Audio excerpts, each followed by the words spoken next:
In this discussion video, we'll do an example where we find the exact area under a curve. So the example says, let's calculate the exact area under f of x equals 2x cubed over the interval from -1 to 3 using a limit of Riemann sums. So first, I want to have you pause the video for 6 minutes to try this. So pause it in 4, 3, 2, 1. Pause it and try it for 6 minutes. Alrighty, so hopefully you did that. Hopefully you paused it and tried it for about 6 minutes. Let's go ahead and talk about it together. So let's start off by drawing a picture. So I'll draw my axes and the graph of 2x cubed. So it looks like my x cubed graph, but multiplying by 2 is just scaling the graph vertically by a factor of 2, but overall it has the same general shape.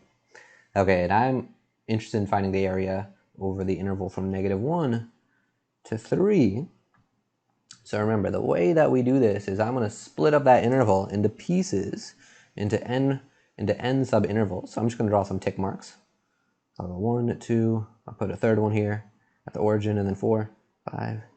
Just keep drawing some tick marks. Okay, and now I'm going to draw rectangles using right endpoints.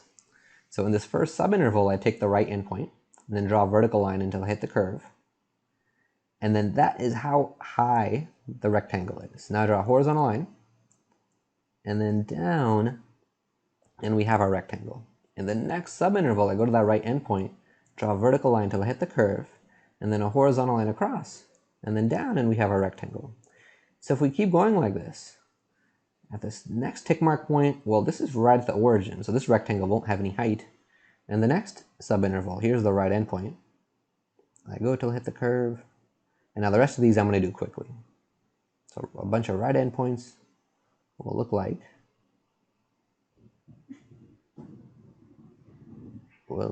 this.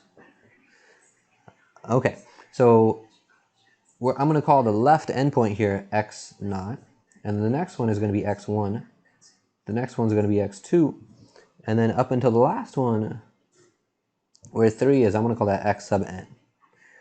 All right, so let's remember that the formula for the exact area is going to involve finding the areas of these rectangles, adding them together, which I'm going to call Rn, because we're using right endpoints in n rectangles right now. But then we take the limit of that as n, our number of rectangles, goes to infinity, and that's going to make it exact. So this is going to be the limit as n goes to infinity. And then Rn, the sum of these n areas, we can write in sigma notation as the sum from I equals 1 to n. And now I'm going to write an expression for the area of the ith rectangle. So the base is delta x, and the height is going to be f of x sub I, where x sub I is one of these tick marks that we encounter along the way. Okay, so what I need to know now is, well, what's delta x? So delta x is the length of one of these subintervals, and I need to know a formula for xi. Okay, so let's get that formula. Well, let's write down delta x first. Delta x, remember, is the length of my whole interval, which is 3 minus -1, divided by the number of subintervals, which is n, and that's 4 over n. Okay, now I need x sub I. So the way I can get that is I start off with x0, which is -1. x1 is going to be, I start at -1 and I have to add delta x to it. To add delta x, so -1 plus delta x. x2 would be start at -1 and add 2 of these delta x's. And if we keep going like that, x sub I in general is going to be -1 plus I of these delta x's. All right, so if we plug in delta x into this, we get -1 plus I times 4 over n. Okay, or I can write this as -1 plus 4i over n. All right, so we have a formula for x sub I, which is this. And now we're going to plug that in where the x sub I is here. Okay, so that gives us the limit. We got this limit as n goes to infinity. The sum from, whoops, this should be I equals 1. The sum from I equals 1 to n, my delta x is 4 over n. And then times f of -1 plus 4i over n. Okay, so now the 4 over n doesn't have any i's in it, so that gets treated as a constant. So we can move that in front of this sigma, so we'll get the limit as n goes to infinity of 4 over n times the sum from 1 to n. And now I got to plug in this negative 1 plus 4i over n into our function, 2x cubed. So doing that, we will get 2 times negative 1 plus 4i over n being cubed. Okay, so this is x of I. It's getting plugged in into our function's formula. Okay, so this equals the limit as n goes to infinity of 4 over n. Okay, and the 2 is a constant. Let me pull that out in front as well. That'll give me 8 over n. And then times the sum from 1 to n. And if we cube this thing, if we multiply this thing by itself 3 times, we'll end up getting negative 1 plus 12i over n minus 48i squared over n squared, and then plus 64i cubed over n cubed. Okay, now we can split up our sum into pieces.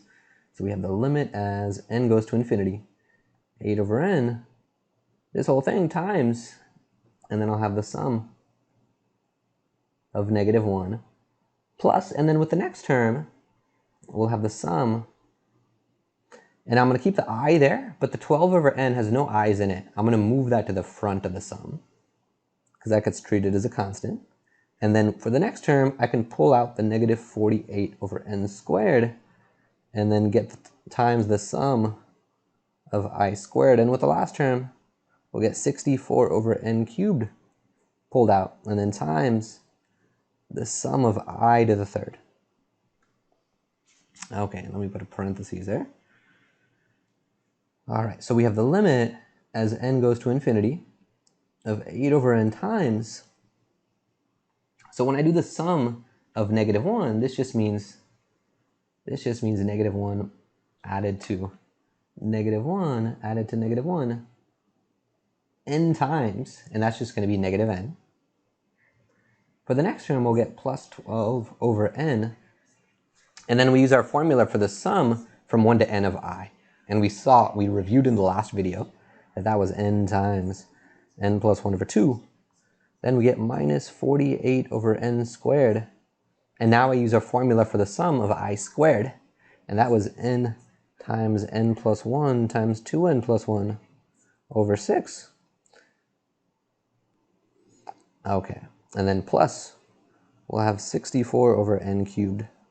And using the formula for the sum of I cubed, this will be times n squared times n plus 1 squared all over 4. All right, so now I'm going to simplify a little bit. So this n cancels with that n. I could divide both of these by 2 to leave myself with a 6 there and a 1 there. Let's see, this n cancels with one of the n's on the bottom, and I still have an n on the bottom. Then I can divide by 6 to leave myself with a 1 here and an 8 here. And then I could divide by 4 to leave a 1 here and a 16 here. And we could cancel 2 n's to leave an n on the bottom. Now I'm going to distribute the 8 over n in. So that'll give us the limit as n goes to infinity of negative 8. And then 8 times that 6 is 48 times n plus 1. And on the bottom, we'll have this other n from here. And then for the next term, we get minus 8 times 8 is 64. And then times, I'm going to write a fraction that has all the variables. If I do n plus 1 times 2n plus 1, that's going to be 2n squared plus 3n plus 1 over, on the bottom, we get n times this n, so n squared. And then distributing to the last term, 8 times 16, that's going to be 128. And then times we'll have, if I expand to n plus 1 squared, we get n squared plus 2n plus 1 over, on the bottom, we'll have n times this n, which is n squared. And at this point, we just have a limit.